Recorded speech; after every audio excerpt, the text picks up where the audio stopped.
नमस्ते दोस्तों, स्वागत है आपका परीक्षा स्टडी 24 यूट्यूब चैनल पर। दोस्तों, यदि आप चैनल पर नए हैं तो चैनल को सब्सक्राइब कर लें और घंटी वाले बटन को भी दबा लें, जिससे नेक्स्ट आने वाली वीडियो की नोटिफिकेशन आपको मिल सके। दोस्तों, आज हम आपको डीएलएड प्रथम सेमेस्टर के विषय संस्कृत का जो 2020 में पेपर हुआ था उसे हम हल कराएंगे और इसे हम आपको बताएंगे आपको अपनी उत्तर पुस्तिका में किस प्रकार पेपर को लिखना है। क्योंकि बहुत से छात्र क्या करते हैं, उन्हें पेपर तो आता है लेकिन लिखने का तरीका नहीं पता है, तब भी आपके नंबर कम आएंगे। तो हम आपको बताएंगे और पूरा पेपर हल करके दिखाएंगे। देखते हैं दोस्तों, जो यह पेपर है वह 2020 में पेपर हुआ था, संस्कृत का वह पेपर है। तो यह 25 अंक का होता है। कितने का? 25 अंक का, और 1 घंटे का पेपर होता है। इसमें 18 प्रश्न आपके पूछे जाते हैं, जिसमें आपके 5 प्रश्न वस्तुनिष्ठ या हम बहुविकल्पी कह सकते हैं। कितने प्रश्न वस्तुनिष्ठ होते हैं? 5 प्रश्न वस्तुनिष्ठ होते हैं।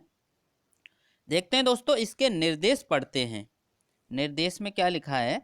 सभी प्रश्न अनिवार्य हैं, यानी 18 प्रश्न दिए हैं और 18 भी आपको करने हैं, एक भी छोड़ना नहीं है। प्रत्येक प्रश्न के निर्धारित अंक प्रश्न के सम्मुख दिए हैं। कितने नंबर का प्रश्न है यह उसके सामने दिया है। जैसे ये 1 नंबर प्रश्न कितने का है? 1 का। और यहाँ पर ये 4 नंबर प्रश्न भी 1 का है। यानी जितने भी प्रश्न होंगे उसके सम्मुख दे रखा है कि कितने का प्रश्न है। कह सकते हैं हम कि आपके वस्तुनिष्ठ प्रश्न, अति लघुत्तरीय प्रश्न 1 नंबर के और लघुत्तरीय प्रश्न 2 नंबर के होंगे। देखते हैं दोस्तों, जो निर्देश 2 पढ़ते हैं, क्या लिखा है इसमें? इस प्रश्न पत्र में 3 प्रकार के प्रश्न हैं। कौन कौन से? बहुविकल्पीय, अति लघुत्तरीय और लघुत्तरीय। जो बहुविकल्पीय प्रश्न है, जिन्हें वस्तुनिष्ठ प्रश्न कहते हैं, तो उनके जो उत्तर हैं वो प्रश्न के सही विकल्प छांटकर अपनी उत्तर पुस्तिका में लिखने हैं। क्या करना है आपको? जो उनके विकल्प हैं, सही विकल्प छांटकर अपनी उत्तर पुस्तिका में लिखना है। अति लघुत्तरीय प्रश्नों के उत्तर लगभग 30 शब्दों के और लघुत्तरीय प्रश्नों के उत्तर लगभग 50 शब्दों में लिखने हैं। यहाँ कहने का मतलब ये है कि 3 प्रकार के प्रश्न होंगे: अति लघुत्तरीय, लघुत्तरीय, वस्तुनिष्ठ, या जिसे बहुविकल्पीय प्रश्न कहते हैं। तो आपको केवल उत्तर लिखने हैं, चाहे बहुविकल्पीय प्रश्न हो, चाहे अति लघुत्तरीय हो, चाहे लघुत्तरीय हो। प्रश्न नहीं उतारना है, क्योंकि 1 घंटे में आपको पेपर करना है। तो आप तभी कर सकते हैं जब आपको लिखने का तरीका पता हो और कैसे लिखना है, किस प्रकार लिखना है उत्तर पुस्तिका में, ये पता होगा, तभी आप कर सकते हैं, नहीं तो आप नहीं कर सकते। देखते हैं दोस्तों,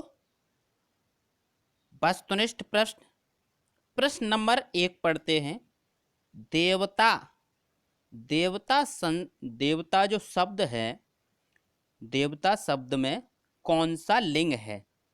जो देवता शब्द है उसमें आपको लिंग बताना है। तो आपके 1 नंबर पर दिया है पुल्लिंग, 2 नंबर पर दिया है स्त्रीलिंग, 3 नंबर पर दिया है नपुंसकलिंग और 4 नंबर पर दिया है उभयलिंग। तो इस प्रकार ये 4 विकल्प हैं, इसमें से एक विकल्प सही है। तो यहाँ पर आपका जो देवता शब्द है उसे संस्कृत में बताना। ये संस्कृत का पेपर है, ना कि हिंदी का। ये आप विशेषकर ध्यान रखें, क्योंकि संस्कृत में जो लिंग होते हैं वो 3 होते हैं: स्त्रीलिंग, पुल्लिंग, नपुंसकलिंग। तो यहाँ पर क्या है, जो आपका देवता शब्द है वह स्त्रीलिंग है। संस्कृत में जो देवता शब्द है वह स्त्रीलिंग है। तो इसका विकल्प 2 सही है। हम आपको बताएंगे कि आपको किस प्रकार लिखना है। आपको उत्तर डालना है उत्तर नंबर 1, और उत्तर नंबर 1 का कौन सा विकल्प सही था? 2, विकल्प नंबर 2, और इसमें क्या था? स्त्रीलिंग। आपको यहाँ पर गलती नहीं करनी है, क्योंकि बहुत से छात्र क्या करते हैं, विकल्प नंबर नहीं लिखते और डायरेक्ट लिख देते हैं स्त्रीलिंग। तो ये भी तरीका गलत है। और बहुत से छात्र क्या करते हैं कि केवल विकल्प नंबर लिख देते हैं। तो ये दोनों ही तरीके गलत हैं। सही तरीका ये है, आपको विकल्प नंबर भी डालना है और लिखना है कि विकल्प में क्या लिखा है वो भी आपको लिखना है। यही सही तरीका है। क्योंकि आपको हम छोटे छोटे पॉइंट, जिन्हें बहुत से छात्र इग्नोर कर देते हैं, जिनसे नंबर कटने की संभावना होती है, वो भी हम बताएंगे कि आपके नंबर ना कटें। नेक्स्ट देखते हैं दोस्तों। नेक्स्ट देखते हैं दोस्तों प्रश्न नंबर 2। प्रश्न नंबर 2 में है व्यंजनम। व्यंजनम शब्द का अर्थ बताना है आपको। किसका अर्थ बताना है? व्यंजनम शब्द का अर्थ बताना है। और विकल्प में दिया है भोजन, पकवान, पंखा और बिल। तो यहाँ पर इसका सही उत्तर है पकवान। जो व्यंजन होते हैं तो वो क्या है? पकवान है। यदि आपको किसी भी विकल्प में डाउट है तो आप क्या कर सकते हैं, कमेंट में लिख सकते हैं। लेकिन किसी एक बुक या किसी गूगल से सर्च करके एकदम सटीक ना मान लें, 2-4 बुकों में देख लें, तब आप कंफर्म करें। एससीईआरटी और एनसीईआरटी बुक में अगर प्रश्न दिया है तो वो सही होता है। तो हमारी राय यही है कि आप एनसीईआरटी और एससीईआरटी बुकों से पढ़ें। नेक्स्ट देखते हैं दोस्तों। यहाँ पर दिया है प्रश्न नंबर 4, आकारांत नपुंसकलिंग शब्द। जो आकारांत नपुंसकलिंग शब्द है वह कौन सा है? विकल्प 1 में दिया है सूर्य, विकल्प 2 में दिया है वृक्ष, और विकल्प 3 में दिया है कमल, और विकल्प 4 में दिया है लोग। तो यहाँ पर आपका विकल्प 3 सही है। जो वस्तुनिष्ठ प्रश्न है उसका 4 नंबर का 3 सही है, यानी अकारांत नपुंसकलिंग शब्द है कमल। नेक्स्ट देखते हैं दोस्तों। शिक्षण में सहायक श्रव्य दृश्य सामग्री। जो शिक्षण में सहायक श्रव्य दृश्य सामग्री, यानी जिसे सुन सकते हैं और देख सकते हैं, ऐसी सामग्री श्रव्य दृश्य सामग्री कहलाती हैं। तो देखते हैं दोस्तों। चित्र नंबर 1 में दिया है चित्र, नंबर 2 में दिया है ग्राफ, नंबर 3 में दिया है चलचित्र या सिनेमा, और नंबर 4 में दिया है रेडियो। तो इस प्रकार आपका जो विकल्प सही होगा वो 3 सही होगा। इसमें हम क्या कर सकते हैं, देख भी सकते हैं और सुन भी सकते हैं। नेक्स्ट देखते हैं दोस्तों। एक प्रश्न आपका तीसरा प्रश्न रह गया है। तो ये तीसरा प्रश्न है। इसमें दिया है हरि शब्द के सप्तमी विभक्ति एक वचन का रूप है। जो हरि शब्द है उसका सप्तमी विभक्ति एक वचन का रूप। तो यहाँ पर विकल्प 1 में दिया है हरिये, 2 में दिया है हरो, 3 में दिया है हरिणा, 4 में दिया है हरिषु। तो आपका विकल्प नंबर आपका 2 सही है। बहुविकल्पी प्रश्न 3 का जो 2 विकल्प सही है हरियो। आपको किस प्रकार प्रश्न लिखने हैं ये हम आपको बताएंगे। आपको अपनी उत्तर पुस्तिका में लिखना है उत्तर नंबर 1, उत्तर नंबर 1 डालना है, उत्तर नंबर 1 डालना है और लिखना है जो विकल्प सही है आपका उत्तर नंबर 1 का क्या है? 2 स्त्रीलिंग। उत्तर नंबर 2 का क्या है? 2 पकवान। और उत्तर नंबर 3 का क्या है? 2 हरो। उत्तर नंबर 4 आपको इसी प्रकार अपनी उत्तर पुस्तिका में प्रश्न करने हैं। बीच में लिखना है उत्तर, तो उत्तर नंबर बीच में लिखना है आपको। तो उत्तर नंबर 4 का है विकल्प 3 कमल। उत्तर नंबर 5 का है विकल्प 3 चलचित्र या सिनेमा। तो इस प्रकार आपको अपनी उत्तर पुस्तिका में प्रश्न करने हैं। आपके में जो उत्तर पुस्तिका मिलेगी वो लाइनिंग वाली मिलेगी, उसमें लाइनें होंगी। आपको जो उत्तर पुस्तिका मिलेगी उसमें लाइनिंग होंगी। तो ये हमने आपको बताया। नेक्स्ट देखते हैं प्रश्न नंबर 6। जो प्रश्न नंबर 6 है उसे देखते हैं। प्रश्न नंबर 6 में है अस्मद शब्द। जो अस्मद शब्द का प्रथमा विभक्ति एक वचन एवं दो वचन का रूप लिखिए। जो प्रथमा विभक्ति है उसके एक वचन और दो वचन में अस्मद शब्द के रूप लिखने हैं। तो ये सर्वनाम रूप हैं, लेकिन आपको अपनी उत्तर पुस्तिका में किस प्रकार लिखने हैं ये देख लें। तो आपको हेडिंग डालनी है अस्मद शब्द। जो अस्मद है वो सर्वनाम शब्द है। तो प्रथमा विभक्ति एक वचन में क्या लिखेंगे? अहम, और दो वचन में आवाम। तो इस प्रकार आपको प्रश्न करना है। और नेक्स्ट प्रश्न था आपका 7वां कि रामायणम शब्द रूप में विभक्ति और वचन बताना है। जो रामायणम शब्द रूप में विभक्ति तथा वचन बताइए। तो हम क्या लिखेंगे? रामायणम शब्द रूप में षष्ठी विभक्ति बहुवचन है। क्या है? षष्ठी विभक्ति बहुवचन है। इसी प्रकार आपको अपनी उत्तर पुस्तिका में प्रश्न करने हैं। देखते हैं दोस्तों, प्रश्न को उतारना नहीं है, उत्तर नंबर डाल के आपको हल करना है। देखते हैं दोस्तों, प्रश्न नंबर जो आपका 7 था क्या था? रामायणम शब्द रूप में विभक्ति व वचन बताइए। तो रामायणम शब्द रूप में षष्ठी विभक्ति बहुवचन है। यहां पर देखते हैं आपका प्रश्न नंबर 8 देखते हैं। यहां पर कम दिखाई दे रहा है लेकिन हम पढ़ के बता दे रहे हैं क्या लिखा है। अहम अहम कर्ता के साथ किस पुरुष और वचन का प्रयोग होता है? यहाँ क्या लिखा है? अहम कर्ता के साथ किस पुरुष व वचन का प्रयोग होता है। तो आपको अपनी उत्तर पुस्तिका में किस प्रकार करना है देख लेते हैं दोस्तों। अहम कर्ता के साथ, अहम कर्ता के साथ उत्तम पुरुष एक वचन का प्रयोग होता है। अहम कर्ता के साथ उत्तम पुरुष एक वचन का प्रयोग होता है। तो आपको अपनी उत्तर पुस्तिका में किस प्रकार लिखना है यह भी हम बता रहे हैं, क्योंकि आपका अभ्यास अभी से हो जाएगा तो आपको क्या है 1 घंटे में आप पेपर कर सकते हैं। यदि अभ्यास नहीं होगा तो क्या है आप 1 घंटे में पेपर नहीं कर सकते। देखते हैं दोस्तों, नेक्स्ट प्रश्न है प्रश्न नंबर 9। जो प्रश्न नंबर 9 क्या है? बालिका शब्द का, जो बालिका शब्द है उसका रूप बताना है। बालिका शब्द का तृतीया विभक्ति द्विवचन व बहुवचन का रूप बताना है। ठीक है, 9 में यह करना है। और 10 में क्या करना है? संस्कृत में लिखना है आम, अमरूद, अनार, केला और संतरा के नाम। आम, अमरूद, अनार, केला और संतरा का संस्कृत में नाम लिखना है। इन सभी के संस्कृत में नाम लिखने। तो हम आपको 9 और 10 प्रश्न बताएंगे कैसे आपको हल करना है। अपनी उत्तर पुस्तिका में किस प्रकार आपको करना है ये बताएंगे। तो 9 नंबर आपका ये है बालिका शब्द। तो बालिका शब्द में तृतीया विभक्ति द्विवचन और बहुवचन ये पूछा था आपको। तो द्विवचन में क्या है? बालिका व्याम और बालिका भे।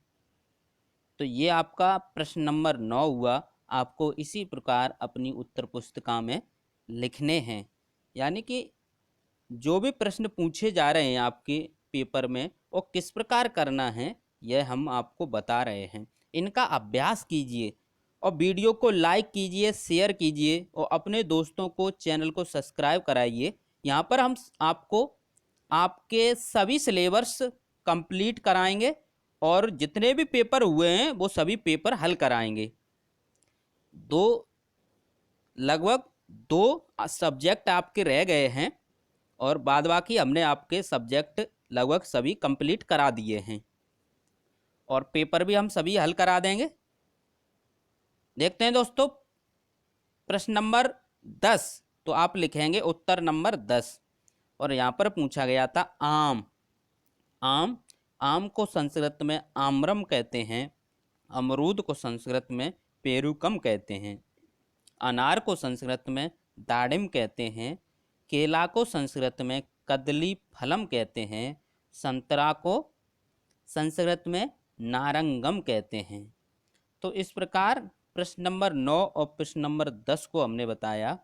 नेक्स्ट देखते हैं दोस्तों, जो प्रश्न नंबर आपका 11। प्रश्न नंबर 11 क्या है, देखते हैं दोस्तों। प्रश्न नंबर 11 ये आपकी सूक्ति है। विद्याधनम सर्व धन प्रदानम, विद्याधनम सर्व धन प्रदानम। इस वाक्य का हिंदी में अर्थ लिखिए। तो हम लिख सकते हैं उत्तर 11 डालकर, जो विद्या रूपी धन है वह सभी धनों में श्रेष्ठ है, यानी प्रधान है। नेक्स्ट देखते हैं दोस्तों, प्रश्न नंबर 12। तो प्रश्न नंबर 12 में पूछा है, किन्हीं दो इकारांत पुल्लिंग और दो इकारांत नपुंसकलिंग शब्द को लिखिए। यहाँ पर आपको थोड़ा हल्का दिखाई दे रहा है, तो हम आपको पढ़ के बता दे रहे हैं। ये लिखा है, किन्हीं दो इकारांत पुल्लिंग एवं दो इकारांत पुल्लिंग और दो इकारांत नपुंसकलिंग शब्द को लिखना है। और 13 नंबर प्रश्न है, अव्यय की परिभाषा बताइए। तो हम आपको 3 प्रश्न कराएंगे, 11, 12 और 13।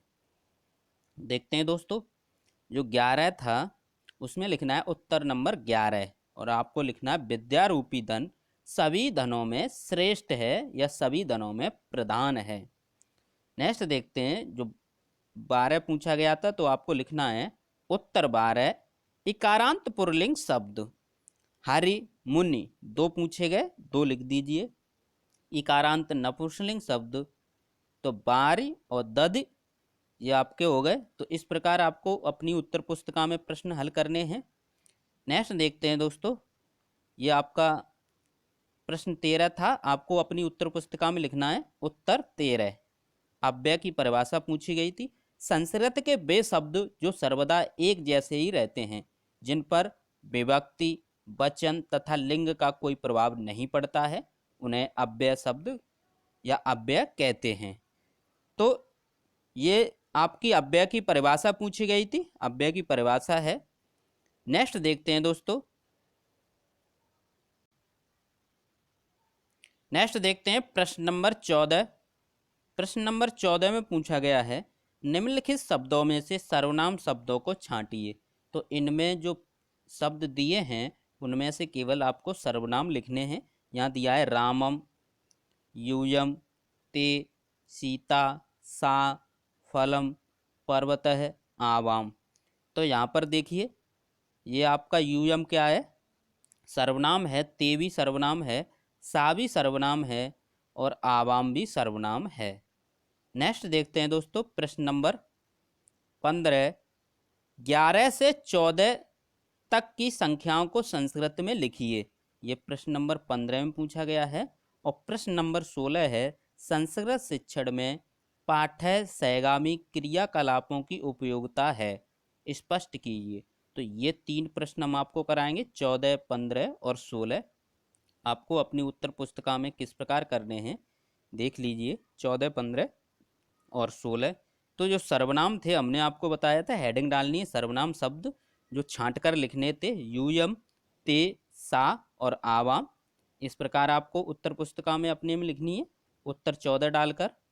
उत्तर नंबर 15, उत्तर नंबर 15 डालें। 11 से 14 तक संस्कृत में नाम पूछे गए हैं गिनतियों के।